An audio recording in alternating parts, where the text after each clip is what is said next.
This is a book titled All Is Well, The Miracle of Christmas in July by Frank Peretti, illustrated by Gary Glover. It was July. There was no snow, no tinsel, no Christmas trees or carolers singing Silent Night. It was summer, and the sun was hot. The folks in Daniel's neighborhood were busy with their lives. They were cranky from the heat.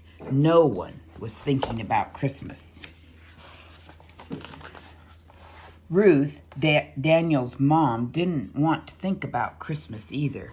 Her husband, a kind man who loved her and Daniel, had died almost a year ago. So their last Christmas was not a happy time. Christmas had only reminded Ruth and Daniel of how lonely they were. So Ruth had left thoughts of Christmas far behind, except for 3 little words she'd heard at Christmas time so long ago. All is well. She liked to say them often whenever trouble came, whenever she felt sad. For some reason, those 3 little words brought hope and lifted her spirits. "Mom, didn't you buy any Cheerios?" Daniel asked when his mother returned from the grocery store. "No," said Ruth, "but look at it this way. We saved money, and I didn't have to carry as much stuff home. I didn't have to carry Cheerios or ice cream or popcorn or dish soap either. Just feel how light this grocery bag is." "Yeah, nice and light and easy to carry," said Daniel, trying to see the good side of things. "So all is well, right?" "All is well," Daniel answered, barely above a whisper. "That's the stuff. And besides, it won't be long before I get a raise at work and we'll have a little more money around here." "Then can you go back to nursing school?" asked Daniel. His mom tried to look happy, even though her eyes were sad. "Well, no, I'll still have to work to pay the bills." "I could work." "Thanks, but you're too little. I could sell stuff." "Honey, we're already sold everything that isn't nailed down." But Ruth was thinking about other things. "Did we get any mail?" "I put it on the counter," said Daniel. Ruth opened the envelope and frowned. "What is it, Mom?" It's a letter from Mr. Barnes, the man who owns this house." Uh-oh. Daniel had met Mr. Baines before. He was grumpy and didn't like kids. "Is he mad?" "Well, he wants money again, or we will have to move out." Daniel thought of the old house they lived in. It creaked when they walked, leaked when it rained, and the old toilet was noisy. "Is that so bad?" Ruth set the letter down and tried to look happy. "Oh, don't worry. We will make it somehow." "So can I," Daniel pleaded. "Can you what?" asked his mother. "Sell stuff?" Ruth said yes. Very early the next morning, the neighbors could hear the rumble and squeak of Daniel's wagon. He was going from house to house, timidly knocking at every door. "Hi, I'm Daniel Preston from down the street. I'm selling stuff." Abby Duval, the plumber's wife, was still in her bathrobe, and the sunlight was making her squint. "You're selling stuff? Looks like junk to me." "Yes, but it's good junk. Look at this, a coffee can. You can keep things in it. Look, it's so shiny on the bottom, you can see yourself." Mrs. Duval laughed. "I don't need any more empty cans around here." Daniel opened a large box of mismatched, tangled, old and new sparkly surprises. "How about some Christmas ornaments?" "In July? You can use them later, can't you?" Mrs. Duval shook her sleepy head. "No, I don't want to think about Christmas. I have enough problems." "Don't you want to buy anything?" "Not today, kid." And with that, she closed the door. The rest of the morning didn't go much better. It seemed all the neighbors had plenty of junk already, and they had no time to talk to a little boy selling more of it. "Dear God, you just got to help me sell something. I don't want Mom to be sad," Daniel prayed. Honk, honk. It was Mr. Patrick in his old red truck. Daniel waved hello because friendly Mr. Patrick always waved back. This time he stopped and rolled down his window. "Hi there, Daniel." "Hi, Mr. Patrick." Mr. Patrick had white fuzzy hair and a round red nose. He would have made a good Santa Claus. He liked kids too. He'd always let Daniel and his friends cross his yard to get to the woods. "What do you have in that wagon?"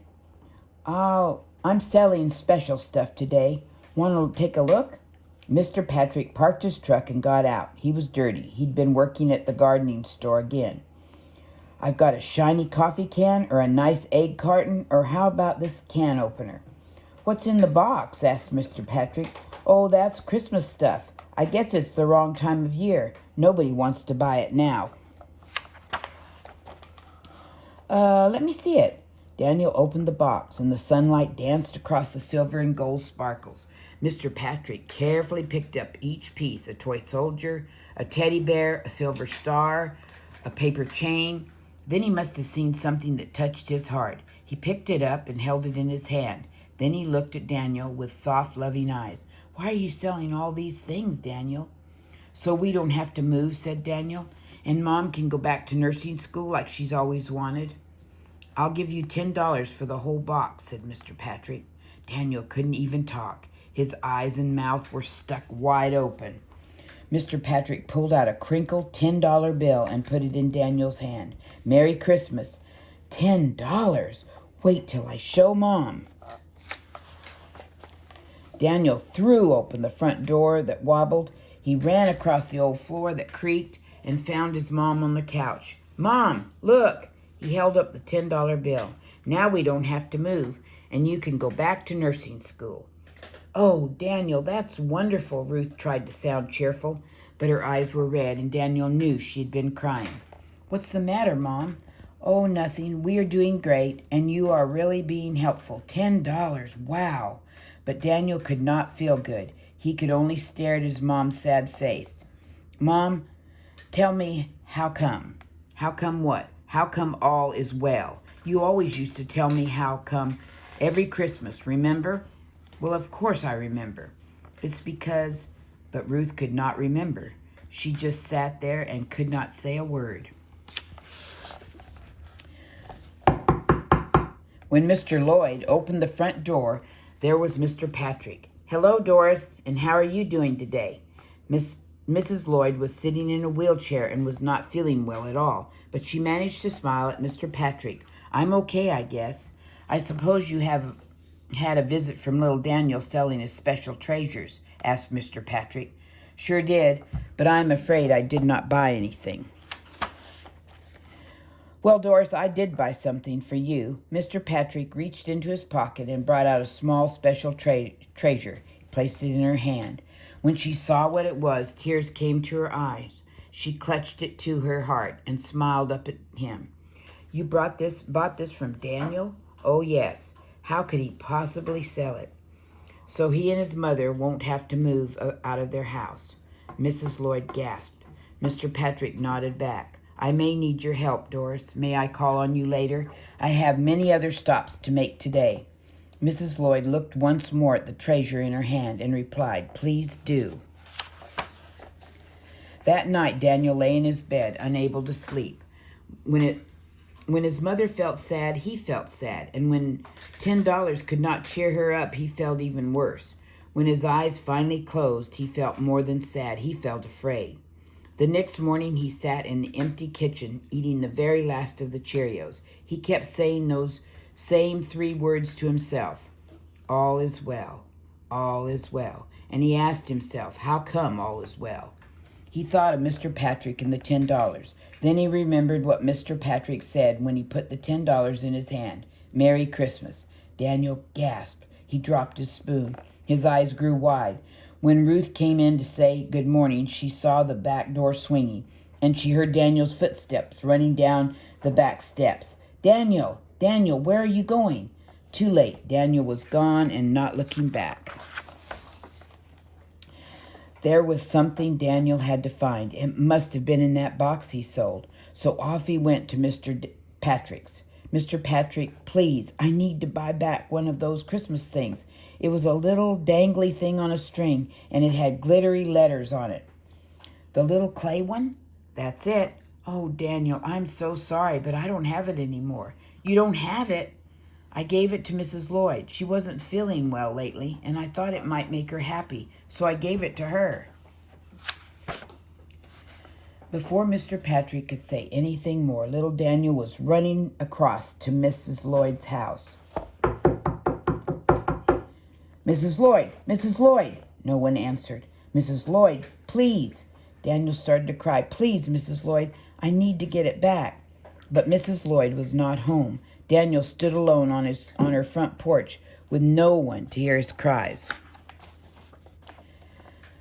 Tap, tap, tap.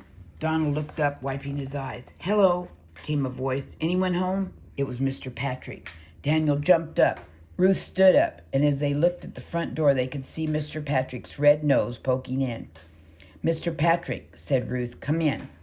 The door swung open, and suddenly there was a loud and happy cheer. Merry Christmas! Ruth and Daniel could not believe what they saw.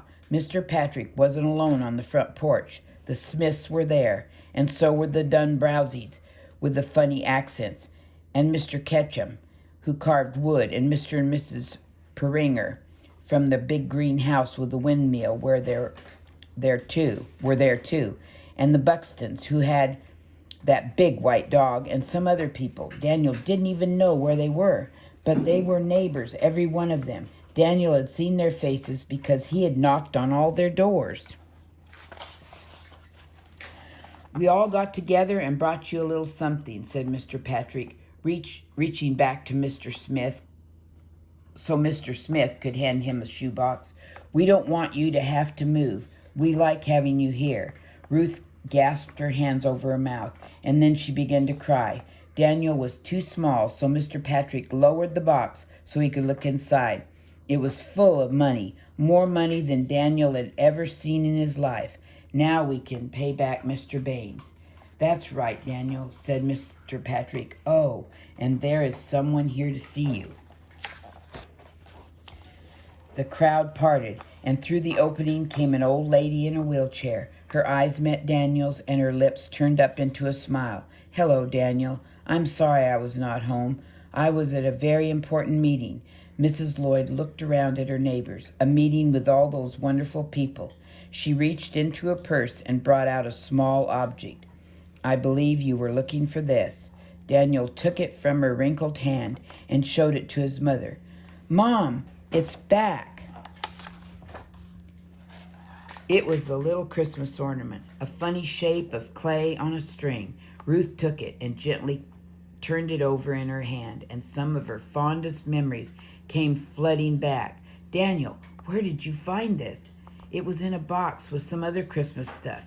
I accidentally sold it to Mr. Patrick, and then he gave it to Mrs. Lloyd. And I am feeling so much better today, said Mrs. Lloyd. We all are, said Mr. Dunbrowsie. Daniel hugged his mother. Now, do you remember, Mom? Ruth remembered. Daniel's dad had made the ornament. Then Daniel had painted it when he was only 3 years old. It was shaped wrong, the paint colors were faded, but the message was clear. On one side was those words lovingly carved by Daniel's father, all is well. On the other side was the reason, for unto us a child is born. A sudden gleam of hope filled Ruth's face, and Daniel could see it. All is well, huh, Mom? Ruth closed her hands around the little lump of clay and held on to it. Yes, son, all is well. Now that she remembered how come all is well, Ruth knew she and Daniel would be all right. She could joyfully tell Daniel once again that our lives are like a story, and God is the grand storyteller who knows the very happy ending of the story from the very beginning. She could tell Daniel about a stable in Bethlehem so long ago.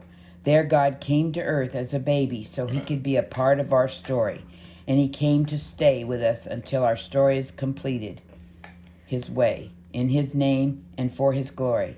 And that's how come all is well. Remember? And that is the end. A little Christmas ornament.